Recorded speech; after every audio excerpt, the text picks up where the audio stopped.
Either he's on the show with me or I'm not doing it. I said, are you out of your mind? This is a national break for you. This is huge for you. This is everything you've dreamed of doing. He goes, no, I represent Miami. This is what I'm about, Miami. Wow. And I want everything that is Miami, and you're Miami, and you're coming to the show with me. Miami. So I did it, and slowly but surely, the suits liked it because they realized it was getting huge numbers. My segments were getting big numbers. Of course. And then ESPN called me up and had me on SportsCenter to do some stick similar to what we did with Dan. Dan got so pissed off, he wrote them a letter and dropped F-bombs and everything, an email saying, how dare you take him and put him on SportsCenter when you try to have him stop being on my show, you bunch of effing hypocrites, blah, blah. Wow. He let him have it. I go, Dan, what are you crazy, blah, blah, blah. You know? So what's your podcast? The Coach HP Show.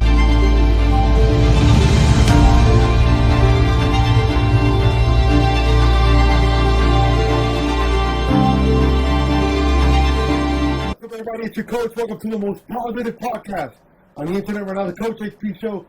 And I have a legend, a Miami legend here. I feel like I'm in the Zoo Wildlife Principal's office, Ron. No, you're in the office of the guy who's been here for 44 years, and this is all the crap that my wife won't let me bring home. Dude, when we think of you, we just think of happiness. Just straight happiness, man, and like fun and stuff.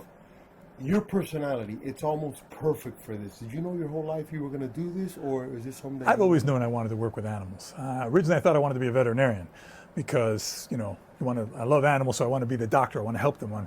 Until I took my first chemistry course at the University of Florida, and I realized I got to come up with Plan B. Right. Chemistry and me did not mix. Right. So I decided I was going to work with animals, and I wanted to get into wildlife and wildlife conservation, so I got into the zoology program there, and one thing led to another. I started here as a zookeeper, actually not here, but before this zoo was built at the old Crandon Park Zoo in Key Biscayne.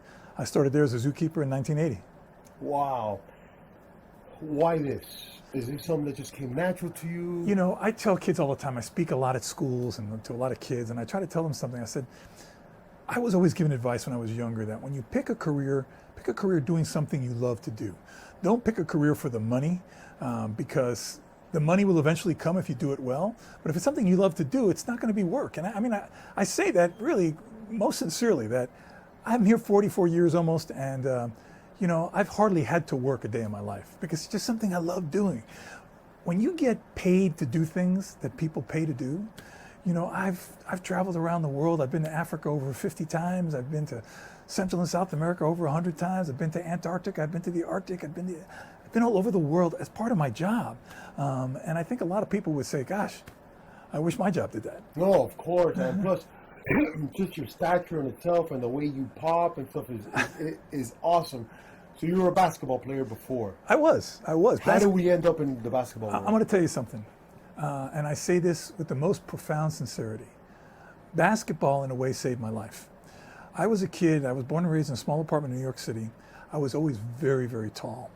And where I went to school in New York City, my first language was Spanish. Because my father was Cuban, my mother, they only spoke Spanish in the house. So that was my first language. And they did so smartly because they realized when I get to school, I'm going to learn English. As you're a kid, you're a sponge, right? But I went to school and I was learning English. I was incredibly tall. I've always been very, very tall for my age. And people just made fun of me. They called me all kinds of, ethnic names, spick. I was called all kinds of things because it wasn't a Hispanic neighborhood by any chance. It was a very, Anglo-African-American school. And they called me all kinds of names. They called me Lurch. They called me Frankenstein. They called me, Magill Gorilla, which was a cartoon back then. And it was hurtful. I was really bullied a lot back then. So I just kind of retreated into books. I retreated into books because that's all I had. I had no social friends, no nothing. I was just this bullied kid. Really? Yeah, it was really bad. Retreating into books, I did very well. I did so well that, in fact, I skipped the 4th grade, which in hindsight was a mistake. I wish I hadn't done that either, because now I'm at a higher level with kids older than me. Yeah. I'm not as mature as they are, even though I'm taller still than all of them. Okay? It was just worse. And it didn't allow me to catch up to myself. I was so uncoordinated. And it wasn't until I walked in the halls of my high school, at Miami Palmetto High School here in Miami, Florida, that a coach came up to me and says, "You're trying out for basketball." And I laughed. I could hardly walk. Actually, when I tell you I was so uncoordinated, my body hadn't caught up to my height. Right. Okay. I said, no. He said, "No, you're coming out to try out for basketball." I said, "Fine, I'll do it, but I'm not going to make the team." So we have tryouts. You do the layups for tryouts, and I remember the first time I tripped and I fell. Oh, wow. I tripped and I fell, and everybody's laughing at me. It was just so overwhelmingly embarrassing for me. I wanted to crawl under a hole. So we went through this whole thing, and I went, and then at the end of the tryouts, the coach puts the list up on the bulletin board of who made the team. And my name's on the list. And I'm dying because guys who didn't make the list were so much better than I was. They could run circles around me. These guys were ball players. They were ballers all the time, okay? And I went into the coach literally in tears. I went to his office and said, Coach, you're killing me. I can't do this. I mean, they're making fun of me out there. These guys can kill me. Why didn't you pick them? They were much better. And he looked at me, and I'll never forget. He just smiled and goes, he called me Ronald. He was the only guy that really called me Ronald. Wow. He goes, Ronald, let me give you some insight. You can't coach height. I'll teach you how to be a basketball player. And that man was one of the most significant men in my life. His name is Coach Jay Bounton. And every day after practice, I couldn't even keep up with the guys at practice. I was so bad. He would spend 2 hours with me after practice every day, one-on-one, showing me how to box, showing me how to use both the left and the right hand, showing me the proper form, make the U, on your toes, all these things. I make a long story short, by the time I left in my senior year, I was an honorable mention all-city player. Nice. I was able to walk on the practice team at the University of Florida. I went there to go to vet school, but I wasn't going to get into vet school. So, I was able to walk on the practice team there, and I played pretty well. I won the one-on-one intramural all-campus champion at the University of Florida. Nice. I remember the first time I dunked the ball, and the first time I did a 360 dunk, I went, whoa, this is incredible, Nice. What basketball did for me was it gave me a sense of self-confidence. It also gave me a sense of teamwork. I realized basketball is so much a team sport. It really is. We ran offenses that were complicated. You had to be smart. You can't be stupid and play good organized basketball. Right. Because you got to run plays, you got to do things correctly. And you depend on your teammates. And those guys became some of my closest to this day. Almost 50 years later. Wow. I still keep in touch with them. Wow. As a matter of fact, one of my closest friends is a very, very, very influential lawyer here in town now. Another one went on to play pro baseball, Major League Baseball for 20 years. Nice. We all still keep in touch. They were groomsmen in my wedding. Wow. So those friendships, those allegiances that we created are for life. And basketball saved my life because all of a sudden you become a good player. And when I started, I'll never forget the first time I started on a varsity team. Nice. All of a sudden the girls are calling out your name, and you're kind of a cool guy, and that was just a huge confidence booster. School is much more than grades. School is social acclimation. Getting your social. I love that you brought that up because I believe when you're the perfect guy to ask this question. We do it for animals, but we don't do it for kids. Yeah. Like, for some reason, you understand that if we bring an animal from wherever you bring it in, there's a whole process to introduce him to this. You're right. We do not do it for kids for some reason. Yeah. Why do you think that is, man? I think the system is overwhelmed. I really think the system is overwhelmed. We look at the kids struggling these days, the families struggling. You got, sometimes single-parent homes. You got parents working 2 jobs, can't afford daycare, these things are very, very difficult challenges to overcome. Right. And, you have kids growing up way faster than they should be growing up. And that's the sad thing for me. That's why I'm such a big fan of, like the Boys and Girls Clubs, the programs that provide avenues for kids to be with other kids and to stay out of trouble and keep them going. Yeah. Sports, I can't say enough about it. In that sense, that it gave me a sense of purpose, it gave me a sense of belonging, it gave me a sense of pride. And, when I was young, I used to hate my height because people made fun of it all the time. Yeah. And my father used to tell me, he says, son, I promise you the day will come when you'll be very thankful for your height. How tall was your dad? My dad was 6'3", but I'm almost 6'7". That's a good height. It was a great height, but I remember when I got taller than him, I go, Papi, I'm taller than you. No, I remember I said, Papi, I'm bigger than you. And he grabbed me by the shoulders. He goes, you're taller than me. Bigger than me, you'll never be. Typical Cuban. Yeah, exactly. Exactly what he said. So it was really a great experience. But then, he was right, because I got to the point where, you know what, Hector, I've never had to be in a physical fight in my life. And when I get into a room, I see people looking at me. And they don't look at me like the geek, the lurch. They go, wow, that guy's got a presence. He's got a presence. He's a presence. You're 6'7", and in high school it was harder because I was, in my junior year in high school, I was 6'5", and I weighed 180 pounds. Now I'm almost 6'7", and I weigh like close to 240. I mean, I could lose some weight, but still, I can't imagine myself almost 60 pounds lighter than I am now and just 2 inches shorter. Yeah, it's crazy. I was a gangly, just a joke. I looked like How did your dad? Because I'm big into the father-son relationship. Oh yeah. I'm huge into it. That's what I do. That's the premise of what I do. How did your dad play a part in all this? Because you're Cuban, living in New York. The name Magill, where's that? Is that a Polish name? No, it's an Irish name. Irish name, and actually, that kind of saved me, because what I did was when I purposely, and I'm ashamed to say this now, but I purposely forgot Spanish because it was such a bad association with the bullying and the stuff. I was fortunate to have the last name Magill. It wasn't Rodriguez, it wasn't Rivera, It was Ron Magill, which is pretty English. Not name. Rolando, No, just Ronald. Ronald. As a matter of fact, my father never really liked the name. He wanted to call me Reynaldo. And my mother said Ronald, and I hate the name Ronald, so I always go by Ron. For me, it was one of those things where he was an example for me in the sense that the name Magill helped me get by that other stuff, but he said, don't forget your roots. Be proud of your Hispanic heritage. And that's one thing, I'm ashamed to say it took me a little too long to find that out, because for a while I was embarrassed by it. You can't blame you though, because it's like that. Yeah. It's like, as I look at your office, right? I'm the kind of guy that I was born in Cuba. Yeah.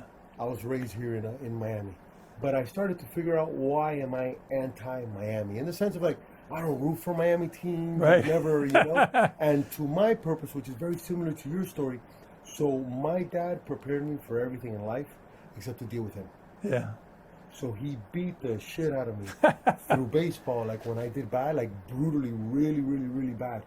And in my brain and my subconscious, I started to think about this, not because when I speak in places and I talk to parents and all that stuff, and schools, I'm like, that, how I associated Miami with getting abused. Yeah. So anything that was out Miami, I was like, oh, this is great, Yeah. My question for you, being like a Miami guy for like forever, right? And I see all these pictures here of all these Miami people and stuff. What have you learned, man? What have you learned?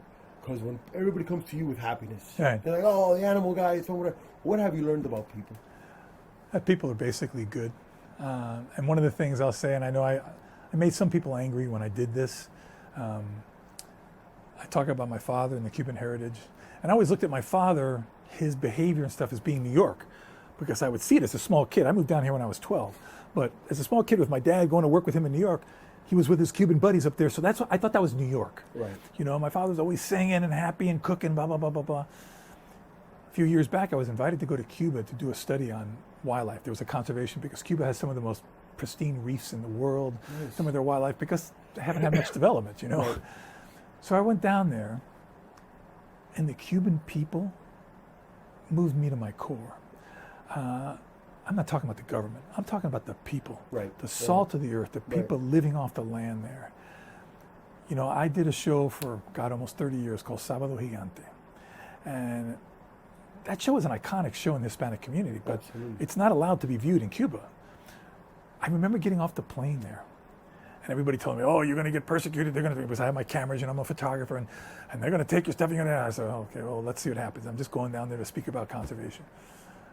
And the customs lady comes up to me, dressed in a formal uniform and stuff, and she goes, permiso, señor, excuse me, sir.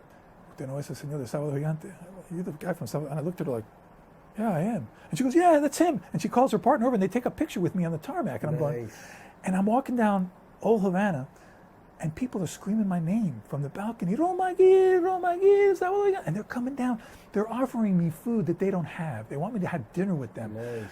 I saw in those faces my father. My father had since passed away, but I saw my father in the faces of all those people. And I realized I am the way I am because of my father. He is the way he was because of Cuba. Because of the island, yeah. Because of the island. Because he left the island before Castro took it over. Right. He brought with him everything that was good about that island. And my father was a strict man, don't get me wrong. He was one of those guys that believed the louder he yelled, the righter he was. Okay? He didn't beat me, but I got a spanking every now and then, good ones. The worst one I ever got was when I hit my sister. I remember hitting my sister. He lifted me up with one hand by my ankles upside down and took the belt off and hit my butt like you wouldn't believe. There was welts on it. it was such a passion his, don't you ever raise a hand to a woman.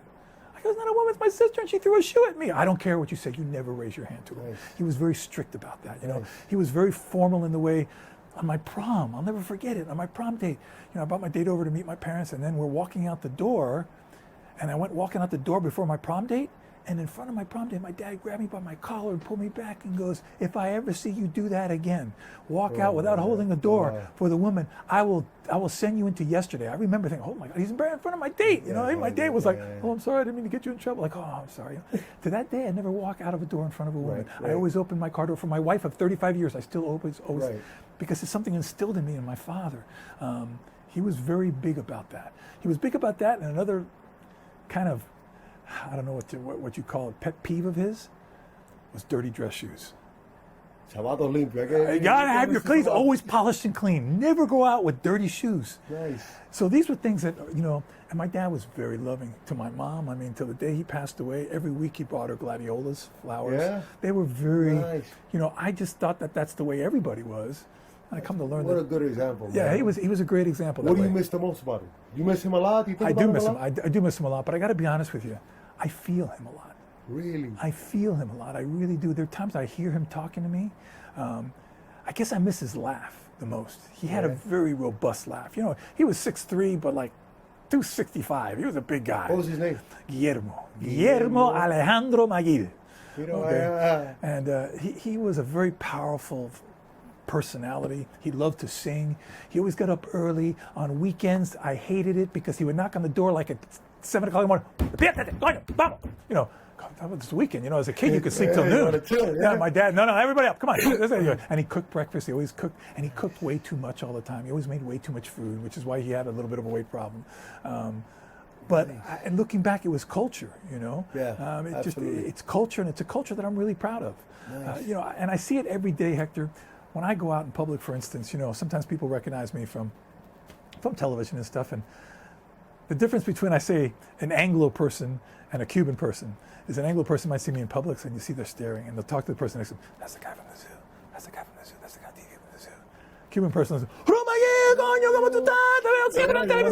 they hug me, you know, come on, like they've known me for years. You know, and it's something I'm very proud of. It's something that reflects, I think, a beautiful part of our culture that I wouldn't trade for anything. Dude, I think one of our iconic things is you on the Dan Lebatard show. Oh, Lebatard. That is like special. I remember the segments where people would just call in and ask about animals and this and that or whatever.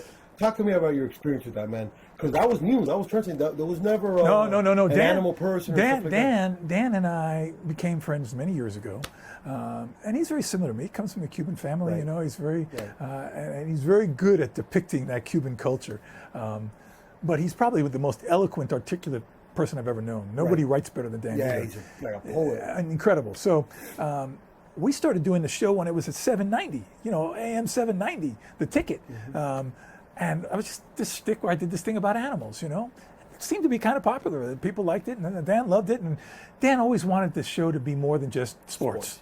So he did that, and then ESPN said, oh, we're going to hire you. You're going to go national ESPN. So I said, okay, great. That was a great ride. Great. He goes, no, you're going with me. I go, Dan, it's ESPN, the sports network, okay?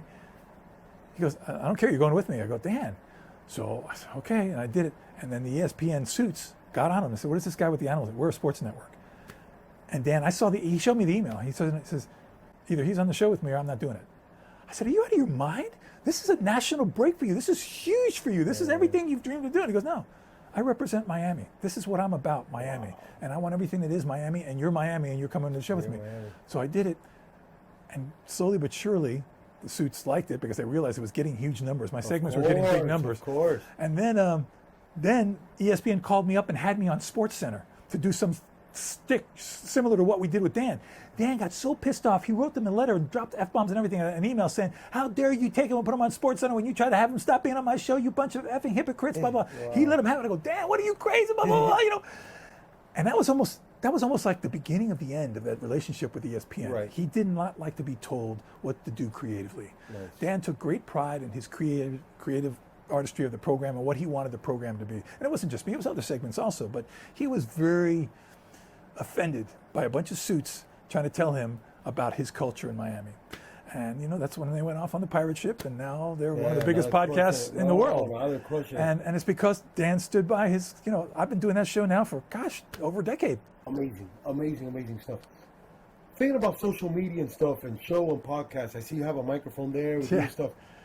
Do you have your own? Do you ever think of your own? Is that like too much for you? I'm not good for that, man. I'm not good really? for that. Really? Yeah, I disagree, but no, I'm not good for that. Why do you think that? I'm just not good for that. I don't have the creative mind for that. Listen, I'm a good storyteller when we talk about animals, or I have somebody like Dan, you know, feeding me great questions that are easy to answer and easy to extrapolate on. When you have a guy who can interview you the right way, or for that matter, interview you the right way, that makes it easy. If I had to come up with a show, I'm just not that smart. No, you've been interviewed so many times. To you, what makes a good interview? Well, that's hard to say. I mean, I think it's when I don't have to struggle to make it interesting. You know, that they give you good questions, or you feel like, well, listen, they've looked into you. You know, the fact that you know about me and Lebatard, you know, New York. Yeah, I understand you've actually done some research before you talk to me, and that's great. You know, as opposed to someone who just gets a little bio and say, okay, well, and then they go forward. You know, that doesn't work. Let me ask you a question. People and animals, right? Usually, people who love animals don't like people that much. That's true. Right? You know, I got to tell you something. When I started in this business, God, like I said, almost 44 years ago now, I got into this position. But when I started working in this business, people worked with animals because they didn't want to work with people. That was the bottom line. And the people who worked with animals tend to be a little reclusive. You know, they felt safe with animals. They felt they could trust animals. They just didn't trust people, or they didn't have any kind of public speaking ability. I'm very fortunate because of my father, especially. He was such an outgoing guy, and he could speak to hundreds of people without a problem and had no shyness associated with him. So I always looked at that as being normal. So I've never had a fear of public speaking. It's been the great job security for me because at the end of the day, a lot of people have a huge fear of public speaking. So I've never had a fear of that. But that's changed now, Hector. I'm going to tell you, the people now getting into the business, that's changed with the advent of social media. Right. Because everybody now is, look at me. What can I do to get more clicks, more likes? Even work in with your animals. field you're seeing. Oh, absolutely in my field. I'm seeing people now in my field who want to be hosts on television programs or do their own podcasts and stuff, and they want to get people's attention by, holding a baby tiger or, being under a giraffe or doing something to say, look at me, whatever it's going to do to get clicks because they want to be an influencer. Right. Social media has changed the entire tapestry of this social structure now. There's certainly good things about social media, but there are a lot of bad things about it too. Absolutely. It's not regulated. We don't talk about it. There's no accountability. That's the problem. Accountability. No one's going to grab a snake and go, okay, look, Ron, I'm about to grab a snake. How should I do it? Exactly. They're just going to grab it and hopefully the snake bites him. Exactly. Do something else. Clicks. That's what they want. They want clicks. They promote sensationalism. They promote catastrophes. Right. When things go wrong, it's like, when you watch a race, a NASCAR race, what are the highlights? The wrecks. The wrecks. Those are the wrecks. That's what they show you, That in the winner's circle. But I think that's just society. That's what we do. And I got to tell you, Hector, I say it over and over, I carry a huge chip on my shoulder because I get a lot more credit than I'm due. A lot of people come up to me now, oh, I love the work you do at the zoo. I love what you do with that. And I don't work nearly as hard as I did 20 years ago. Now I talk about the people that work at the zoo. I tell the stories about what they do at the zoo, but I'm not really doing the work anymore. It's something that you feel guilty about because these people who deserve the credit are not getting the credit because they're not on television, not on the radio, they're not doing these things. You're the face, so you get a lot of credit you don't deserve. I'm a classic example of that. A lot of the credit I get, I don't deserve, and it really should be deflected to these people that you don't see. Nice. I want to talk about Feast the Beast. Feast with the Beast, baby. Talk to me about it. It is the biggest, to me, most fun fundraiser in the entire South Florida. I'm getting invited to a lot of these galas, these balls and stuff to raise money for charities. But the zoo's Feast with the Beast is great. Why? First of all, because it's at the zoo. We get some of the best restaurants in town, sometimes 25, 30, 35 restaurants, set up stations throughout the zoo walkway. Nice. We've got this entertainment comes in. You get to sample all the food from these different places. We got people, all kinds of restaurants, that set up great food. We've got a VIP section that has some of the real upper class restaurants up there serving steaks and all kinds of incredible high-end liquors, open bars all over the place, great entertainment. We have some ambassador animals that come out. You have these great animal encounters with animals. The zoo is transformed at night. when you see the zoo at night, you almost don't recognize it because the lighting here is so. Right, especially the heat. It's not hot too. It's beautiful. Cooler, it's beautiful. Yeah, completely it's March 1st. I think it's yeah. And it's March 1st. It's still the climate's beautiful. The food is delicious. The music, the entertainment, the visuals, and it's a walking.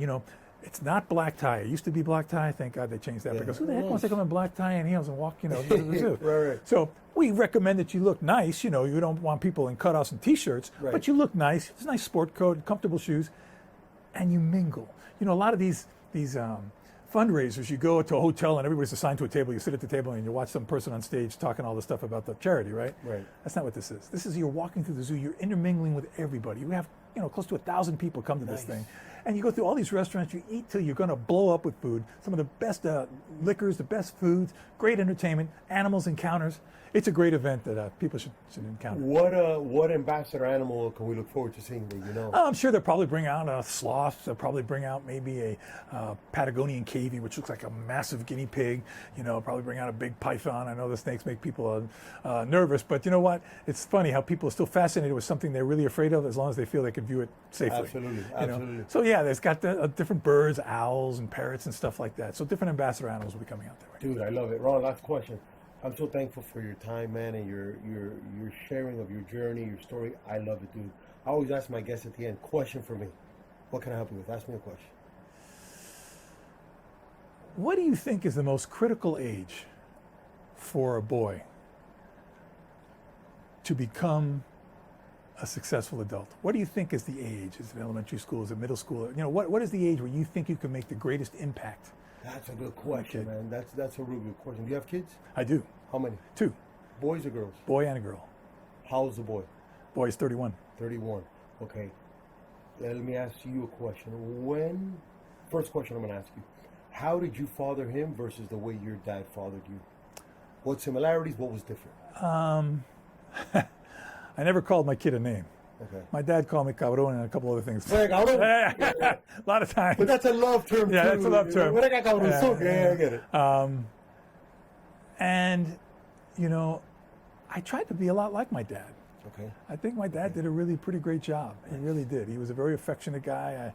I always hugged and kissed my dad. I remember when I was moved down here, and the first time I hugged and kissed my dad in front of my American friends, they looked at me like, I'm watching them shake their dad's hand. I go, you shake your dad's hand? You're his son. You shake it? I hug and kiss my dad. I mean, I did that all the time, Right. So I tried to be that way with my son. My dad was not much of a sports guy, except boxing. He loved boxing. So I tried to be more supportive of my What did your son play? Did he play any sports? My son, he played volleyball. Nice. He played volleyball. How tall did he grow up to be? He's almost 6'4". Yeah. So he's a good link, and he was a swimmer. He was a great swimmer, big time swimmer. So how I view this, Ron, is instead of an age, I view a journey and how I attack and approach obstacles and adversity. So I'm always looking for adversity in boys, and then I watch. So biggest mistake parents will make with 3, 4, 5, 6-year-old is they'll get out of the car. First of all, the dad's present is very rare because they're either working, they don't care, they're not around, all these things. So that's number one. So I'll watch a mom get out of the car, holding her son's hand, carrying her son's equipment, with the toddler on her hand, and the dude walking in like that, like life is great. Yeah. So you can't bring a baby onto a field and expect a warrior. It doesn't work that way. Yeah. So immediately I attack those things. I don't focus on results. I focus on effort and attitude. Right. Sportsmanship. So that's where I start attacking that. Through positive influence, because what I do is I set the tone right away. Like you do with the animals. You let the animal know when you walk into the cage, hey, look, this is what's about to happen. You know the rules. You don't want to first. So I do the same thing on whatever field I'm at. Usually it was baseball field. Now it's all kinds of field. We're golfers, comedians, everything across the board. So I set the tone right away. But then I start with a ton of positive effort, like positive affirmation. I'm the biggest cheerleader you ever have for doing the dumbest things in the world. You pick up this tape and you put it there and be like, Ron, that's a great job with the tape, dude. I love how you did that. Because I start winning you over. Yeah, they need support. They need support. And it ain't bullshit support. It's honest, good support. And then after that, then comes the player development. Yeah. And instead of putting a tape like this, buddy, Now let's put it like that. So that's all through elementary. Middle school is where challenges start coming in. Mm-hmm. That's when all of a sudden Ronald went from 5'5" to 6'2". You're still 5'5". Right. How do we compete against him? Like, that's when I start getting the brain going. High school, I'm 100% support. Yeah. With the rules that I'm tough at is dating, drug culture, what we're doing. I'm super communicative with that. Yeah. And then now when we get to college, it's, dude, you're on your own, I'm here. But I never ever put down, I never ever say, oh, I'm going to cut you off or whatever, because I feel that parents, and you're a perfect example of this, if you don't set the tone for what's coming, you can't expect your kids to handle anything. Mm-hmm. You know, and I think you do that amazingly, dude. Try to do it, lead by example. You know, I mean, that's my family. I mean, that's everybody there. And I mean, these are things that for me, that's the most important thing in life. Right. So I've been very fortunate. My parents set a wonderful example. I've been very lucky. I really have been very, very lucky in my life. I tell people, if I die tomorrow, nobody should shed a tear for me, because I've done things I never dreamed of doing. Great, dude, and happy and just fun. Been very lucky. Fun. Been very lucky. Here's the man, Ron Magill. Are you on any social media at all? Or no? Yeah, sure. I'm on Instagram at Ron Magill Wildlife. I'm on Facebook. I'm also on Twitter at Ron Magill. So I'm on those, and I have a website, ronmagill.org. So you can find the website there. Well, find him there. Feed the beast. He's going to be here. He's going to feast with the beast, baby. Feast with the beast. Yeah. He's going to be here. He's going to host. He's going to talk the whole thing. We'll see you on the next one. Thank you so much.